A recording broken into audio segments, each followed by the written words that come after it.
अस्सलामुअलैकुम। बोल न्यूज के साथ मैं हूं युसरा नजम और मैं हूं मोहम्मद कामरान। हेडलाइंस आपने जानी, बुलेटिन में आज आप देख सकेंगे। सबसे पहले बुलेटिन में बात करेंगे, मुल्क में कोरोना से मजीद 29 अफराद इंतकाल कर गए। 24 घंटे में 47,000 से ज्यादा टेस्ट किए गए। NCOC के ताज़ा तरीन अदाद-ओ-शुमार के हवाले से आपको बताएं तो 2000 से ज्यादा मस्बत केसेस रिपोर्ट हुए हैं। मुस्बत केसेस की 466 मरीजों की हालत तशवीशनाक बताई जाती है। कोरोना से मजमूई अमवात 29,801 हो गई हैं। अपडेट कर रहे हैं आपको मोहलिक वबा कोरोना वायरस के हवाले से ताज़ा तरीन अदाद-ओ-शुमार जारी किए गए हैं। आपको बताते चलें कि मजीद 29 अफराद इंतकाल कर गए हैं।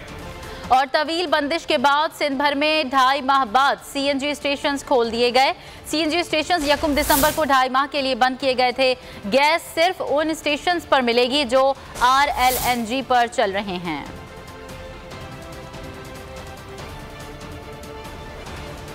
और DI खान ने मौलाना को जवाब दे दिया। लाहौर छोड़ें, घर पहुंचें। वफाकी वजीर फवाद चौधरी ने ट्वीट किया।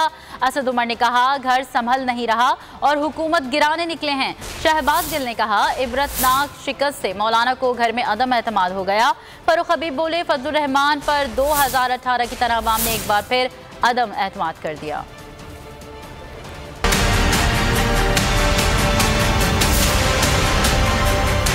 घर में शिकस्त फाश, PDM पाश पाश। PTI रहनुमाओं ने JUI की शिकस्त पर तनकीद के नश्तर बरसा दिए। फवाद चौधरी ने ट्वीट दागा, DI खान ने मौलाना को जवाब दे दिया, मशवरा दिया कि लाहौर छोड़ें, घर पहुँचे। असद उमर ने लिखा कि घर संभाला नहीं जा रहा और हुकूमत गिराने निकले हैं। पहले जनरल इलेक्शन और अब मुकामी हुकूमत इलेक्शन में तहरीक इंसाफ के हाथों घर में शिकस्त हुई। शहबाज गिल ने कहा कि DI खान वालों ने मौलाना पर अदम एतमाद कर दिया। फैसल जावेद और फरूख हबीब भी पीछे न रहे। कहा कि रोने धोने वालों को हकीकत का पता चल गया। दूध का दूध, पानी का पानी हो गया।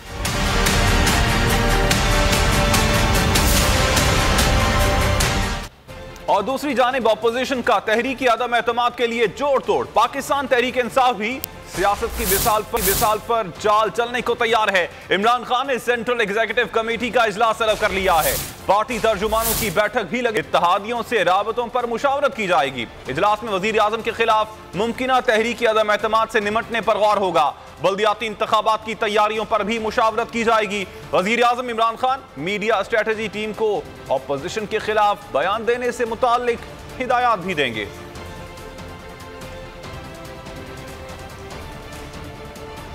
और शहबाज शरीफ ने चौधरी बरादरान से हुकूमती इत्तेहाद छोड़कर तहरीक अदम एतमाद की हिमायत करने की दरख्वास्त कर दी।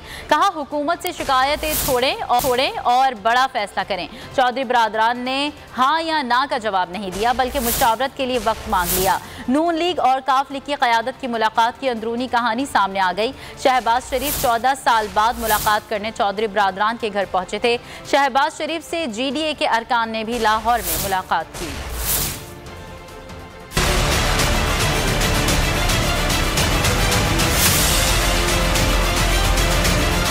अवाम भी तंग है, आपको भी हुकूमत से शिकायतें हैं, लेकिन अपोजिशन यकजा और यकसू है। इत्तेहाद का कैंप छोड़कर हमारे साथ आएं। तहरीक अदम एतमाद लाते हैं और तहरीक इंसाफ से जान छुड़ाते हैं। अपोजिशन लीडर शहबाज शरीफ ने चौधरी बरादरान से हिमायत मांग ली।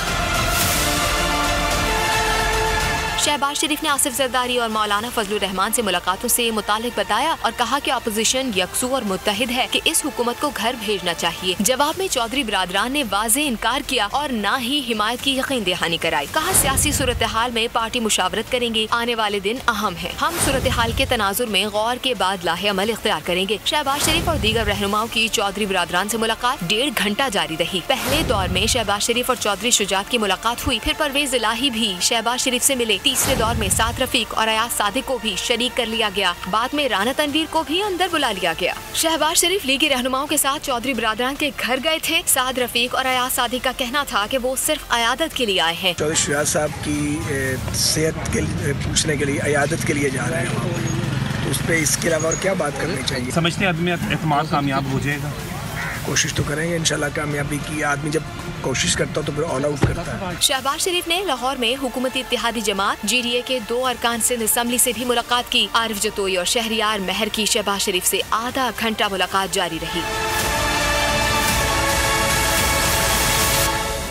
ऑपोजिशन अपनी जिम्मेदारी पूरी कर रही है, जल्द अदम एतमाद की तहरीक पेश कर देंगे। साबिक वजीर आजम शाहिद खाकान अब्बासी ने जेहलम में मीडिया से बातचीत करते हुए कहा कि कोशिश है कि उबूरी हुकूमत ना बनाएं और सीधा इलेक्शन की तरफ जाएं। ख्वाजा आसिफ ने कहा, लगता है बल्दियाती के बजाय अब आम इंतखाबात हो जाएंगे।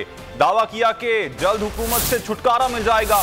एहसन इकबाल ने खिताब करते हुए कहा, हुकूमती इत्तेहादियों काफ लीग और MQM को भी वजीर आजम पर एतमाद नहीं रहा।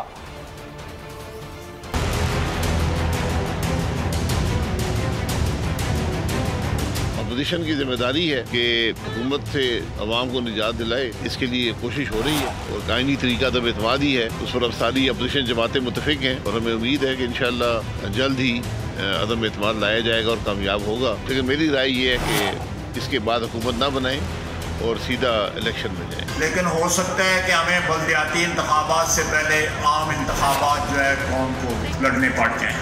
लेकिन पाकिस्तान की एजेंसियां जो है, पाकिस्तान की अदालतें जो है, उन्होंने किस शख्स को सादिक और अमीन करार दिया। इंशाअल्लाह ताला जो बर्बादी जो हुई है पिछले 3.5 साल में, इस बर्बादी की मरम्मत करते हुए इस तारीख दौर से निकलते हुए टाइम जरूर लगेगा।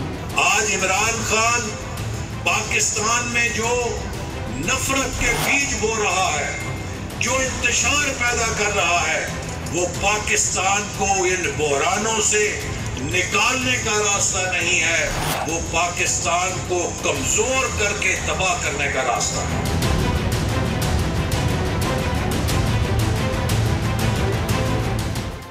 इसी सारी सूरत हाल पर बात करने के लिए इस वक्त हमारे साथ मौजूद हैं पाकिस्तान तहरीक इंसाफ के रहनुमा हैं सद्दाकत अब्बासी। बहुत शुक्रिया अब्बासी साहब आपके वक्त का। सर, पाकिस्तान मुस्लिम लीग नून तो दावा कर रही है कि अब बल्दियाती नहीं बल्कि आम इंतखाबात के लिए तैयारियां कर रहे हैं, तो लगता है कि वक्त से पहले इंतखाबात हो जाएंगे? जी बहुत शुक्रिया। आपको लगता होगा, उनको तो खुद नहीं लगता, वो जो उनको यही लगता है कि वो बुरी तरह फंस रहे हैं। वो कह रहे हैं इंतकाम है और दुश्मनी है और पोलराइजेशन है। तो सीधी सीधी बात है, 18 तारीख मनी लॉन्ड्रिंग पकड़ी गई है, जिसमें उनका सिर्फ एक मुलाजिम जिसकी तनख्वाह 25,000 थी, जिसके अकाउंट से 4 अरब पकड़े गए हैं। तो जाहिर है वो आखिरी डेस्परेट अटेम्प्ट कर रहे हैं।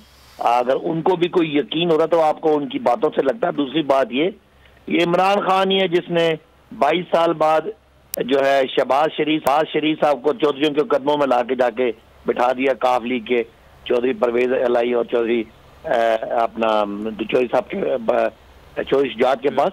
तो ये समझ लें कि वो हर हद तक जाना चाहते हैं, लेकिन वो कोशिश करेंगे कि इमरान खान की हुकूमत न रहे, क्योंकि उनको पता है अब उनके केसेस लॉजिकल एंड पे। तो इस बात पे ना कोई कॉम्प्रोमाइज है, और हमने पहले दिन से ये कहा था कि कोई भी इनको NRO नहीं मिलेगा। तो बाकी इनकी कोशिश है, इससे पहले 15 कोशिशें कर चुके हैं, लॉन्ग मार्च की कोशिशें कर चुके हैं, अदम एतमाद की, इस्तीफे देने की, पता नहीं और क्या, आर या पार की, कोई एक भी इनकी नहीं कोई बार चला। और कानून साजी रोकने के लिए भी बड़ी कोशिशें कर चुके हैं। तो इनके पास असेंबली में अक्सरियत है ही नहीं और कोई एलाई। तो फिर आप क्या समझते हैं, ऐसा क्यों हो रहा है? ये मुलाकातों का सिलसिला एक बार फिर से जो शुरू हो गया है, आपको भी लगता है कि शायद हवाओं का रुख तब्दील हो रहा है, या फिर आप देखते हैं कि सब पुरानी तनख्वाह पर ही काम करते रहेंगे? जी हवाओं का रुख तब्दील हो रहा है, बड़ा तेजी से हवाएं चलना शुरू हो रही हैं। 18 तारीख को शहबाज शरीफ साहब का जो ट्रायल है वो शुरू हो रहा है, इसलिए हवाएं बड़ी तेज है और हवाएं उनको जेल में ले जाने के लिए तेजी से चलेंगी। इसलिए वो अपना हाथपांव तो मारेंगे, बेचारों ने क्या करना, उनको पता है। और पीपल्स पार्टी को भी पता है कि जिस तरीके से ये सिलसिला चल रहा है, उन्होंने भी जेलों में जाना है। तो ये इकट्ठे आगे से जेलों में जाने के लिए, रुकने के लिए इकट्ठे हो रहे हैं।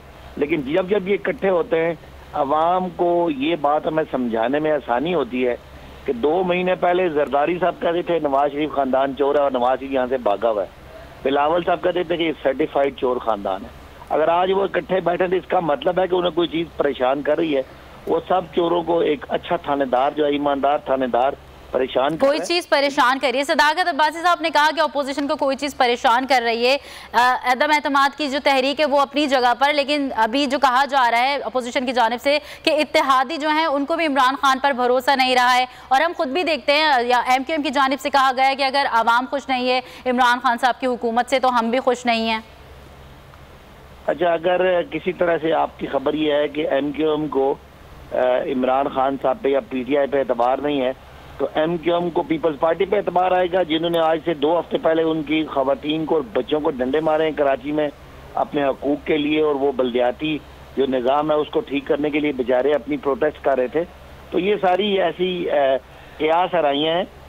MQM को भी पता है कि पीपल्स पार्टी के साथ उनके सियासी जो है वो मुखासमत चल रही है और पीपल्स पार्टी की गवर्नेंस कोई नहीं है, और कराची का उन्होंने बुरा हाल किया है। तो MQM पीपल्स पार्टी के साथ खड़े होकर अपना वोट बैंक तो नहीं ज़ाया करेगी। फिर दूसरी बात, जितनी क्या रही है, रात को ही रिजल्ट आया, मौलाना फजलुर रहमान जो इनके सबसे बड़े चैंपियन है, वो अपने घर से तो वो हार गए। वो क्या था, एतमाद लेके आए आदमी जो अपने घर से हारा हो, अपने घर पे एतमाद हो गया। तो मेरा ख्याल है ये बस आखिरी कोशिश है। इंशाल्लाह PTI 2023 के इलेक्शन में लैंडस्लाइड विक्ट्री करेगी और 2/3 से ऊपर जाएगी, और ये बस हुकूमत कोई मुलाकातों से कोई परेशानी नहीं है। बहुत शुक्रिया सदाकत अब्बासी साहब, आपने वक्त दिया बोल टेलीविजन को। सब्सक्राइब करें और बेल दबाएं ताकि कोई खबर रह न जाए।